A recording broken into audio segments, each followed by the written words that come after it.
There is a shot in the Brand New Day trailer that most people scrolled right past. Peter Parker, alone. No suit. No web. No Ned. No MJ. Just a man in a New York apartment that nobody knows exists, staring at a city that forgot him entirely. No dramatic music. No voiceover. Just that image.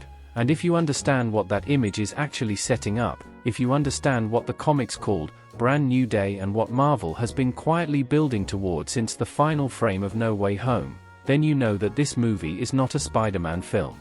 It is the story of what happens when Spider-Man stops existing. And where it goes from there is either the best thing Marvel has ever done, or the moment the entire MCU changes forever.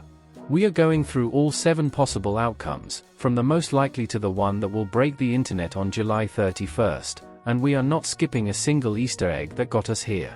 Before we get into the 7 outcomes, you need to understand the exact situation Peter Parker is walking into, because this is not No Way Home 2. This is something genuinely new. For years have passed since Doctor Strange cast the spell that erased Peter Parker from the world's memory. Not just from his enemies. From everyone.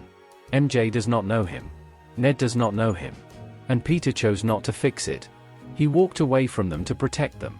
He is now an adult navigating a New York City that would not recognize his face on a police lineup, living alone, fighting crime for a city that has no idea he exists.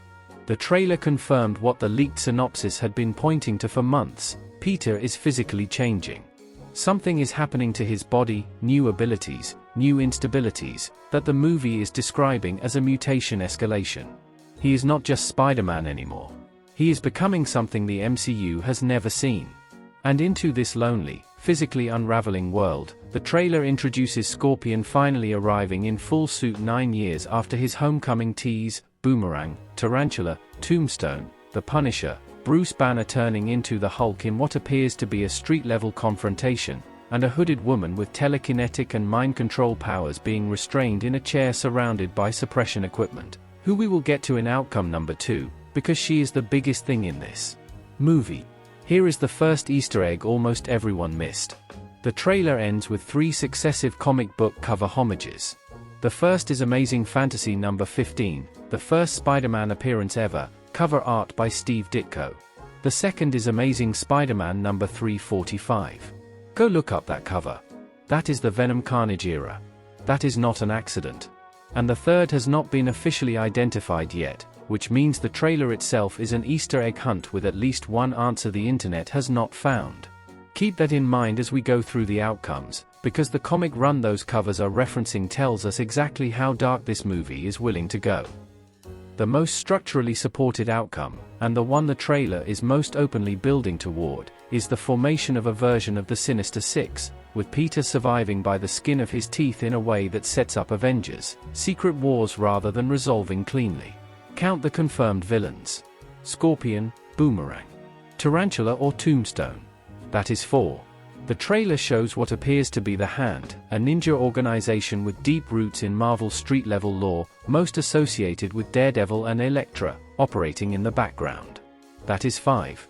The 6th slot is the one the internet cannot agree on, and the most compelling candidate is whoever Trammell Tillman is playing, a character Marvel has kept completely dark, which in the MCU means either a villain reveal, or a character so important to a future film that spoiling them now is not an option.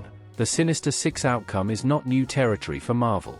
But the Brand New Day version of it would be the first time Peter faces it completely alone. No Tony Stark, no Strange, no Avengers as backup, no one who even knows his name to call for help.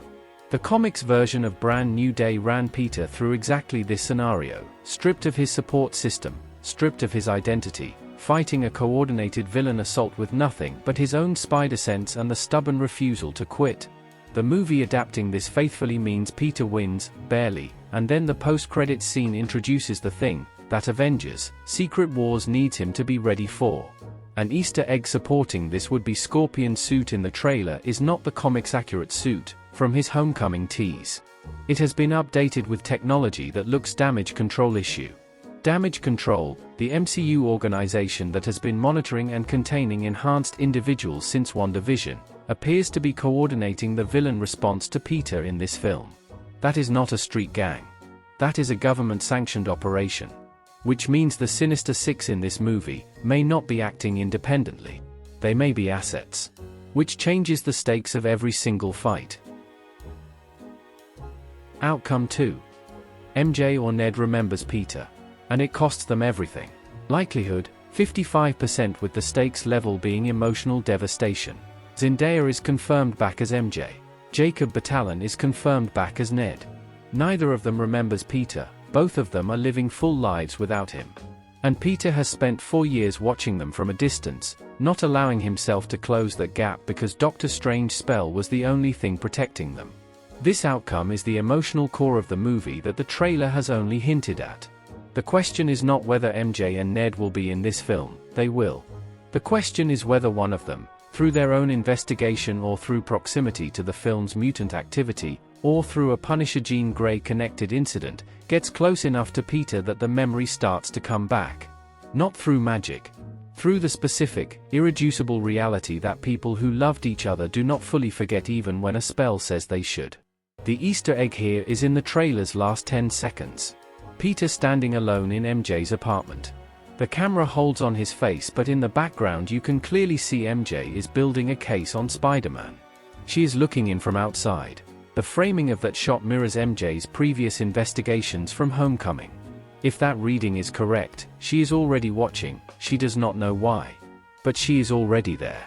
The outcome under this theory is the cruelest possible one because it is the most honest one. If MJ or Ned remembers Peter, Doctor Strange's spell breaking even partially puts them directly in the crosshairs of every enemy Peter has made in 4 years of anonymous crime fighting.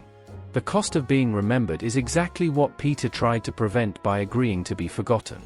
The movie making this the climax rather than the resolution, giving the reunion and then immediately threatening it, would be the most Brand New Day faithful thing it could do.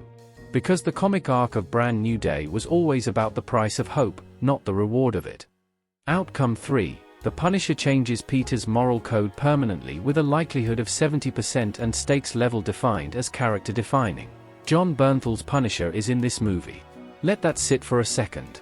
Frank Castle, a man whose entire philosophy is the opposite of Peter Parker's, is operating in the same New York City, at the same time, fighting some of the same criminals. And based on the insider reports that Sadie Sink's Jean Grey has a close relationship with Bernthal's Punisher, these two characters are not just background presences. They are active forces in Peter's story. The philosophical collision between Spider-Man and the Punisher is one of the most explored dynamics in Marvel street-level comics for a reason.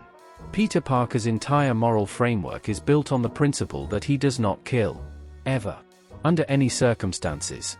The Punisher's entire existence is the argument that this principle is naive, privileged, and ultimately gets more people killed than it saves. Every time they have shared page space in the comics, Peter has come away changed, not converted, but shaken. Forced to defend his moral framework against the most coherent possible attack on it. That conversation, in a post-No Way Home MCU where Peter is alone and unmoored and watching people die in a city that does not even know he is trying to protect it, is not a philosophical debate. It is a crisis. The Easter egg here is structural rather than visual. The Brand New Day comic run, the one the movie is named after, specifically included a Punisher storyline in which Spider-Man was forced to physically stop Frank Castle from executing a target that Peter had personal reasons to want dead. The movie using the Brand New Day name is not just aesthetic branding. It is a lore signal. The Punisher in this film is not a cameo. He is a mirror. He is the version of what Peter could become if he decides that a city that forgot him, that sends government-upgraded villains after him, that has given him nothing but loss, is not worth protecting with his self-imposed rules intact. The outcome, Peter does not become the Punisher. But the version of Spider-Man who swings into Avengers, Secret Wars is not the same one who walked out of No Way Home. The line has moved. Not broken. But moved. And the MCU will feel that shift. And that is where we land. 3 outcomes.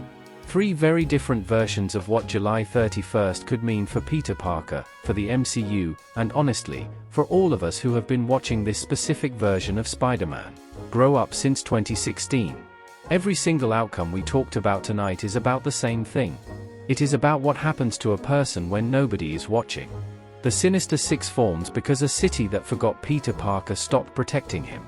The Punisher gets inside Peter's head because a man with no name and no support system is the easiest person in the world to convince that the rules do not apply anymore. And MJ and Ned, that one hurts the most, because the cruelest possible version of hope is the kind that almost remembers you. Peter Parker has been alone for 4 years. Every theory we covered today is just a different way of asking the same question.